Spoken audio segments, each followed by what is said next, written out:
அஸ்ஸலாமு அலைக்கும் வரஹ்மத்துல்லாஹி வபரகாத்துஹு. நம்மளுடைய வாழ்க்கையில் மரணம் என்பது ஒரு அங்கமாக இருக்கிறது. எத்தனையோ மனிதர்களை பார்க்கிறோம். இந்த வருடம் இருப்பவர்கள் அடுத்த வருடம் இருப்பதில்லை, இன்று இருப்பவர்கள் நாளை இருப்பதில்லை. நிரந்தரம் இல்லாத இந்த உலகத்தில் நாம் வாழ்ந்து கொண்டிருக்கிறோம். எத்தனையோ மரணங்களை நாம் பார்த்து கொண்டிருக்கிறோம். எத்தனையோ ஜனாசாக்களுக்கு நாம் சென்று கொண்டிருக்கிறோம். நாம் கபர்ஸ்தான்களுக்கு செல்லும் பொழுது, அங்கு செல்லும்போது என்ன துஆக்களை நாம் ஓத வேண்டும், உள்ளே நுழைந்தவுடன் என்ன துஆக்களை ஓத வேண்டும் என்று நாம் பார்ப்போம்.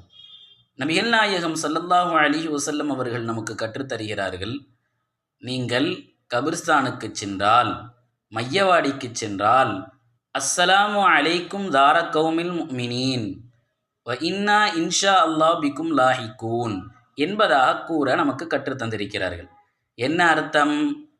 முஃமின்களே, முஃமினான கூட்டமே, உங்களின் மீது இறைவனுடைய சாந்தி உண்டாவதாக. இன்ஷா அல்லாஹ், அல்லாஹ் நாடினால் நாங்களும் உங்களோடு வந்து சேரக்கூடியவர்களாக இருக்கிறோம் என்பதாக கூறி நாம் உள்ளே நுழைய வேண்டும் என்பதாக நபிகள் நாயகம் ஸல்லல்லாஹு அலைஹி வஸல்லம் அவர்கள் நமக்கு கற்றுத்தந்திருக்கிறார்கள்.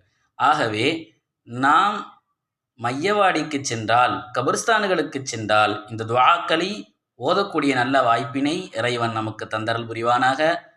அஸ்ஸலாமு அலைக்கும் வரஹ்மத்துல்லாஹி வபரகாத்துஹு.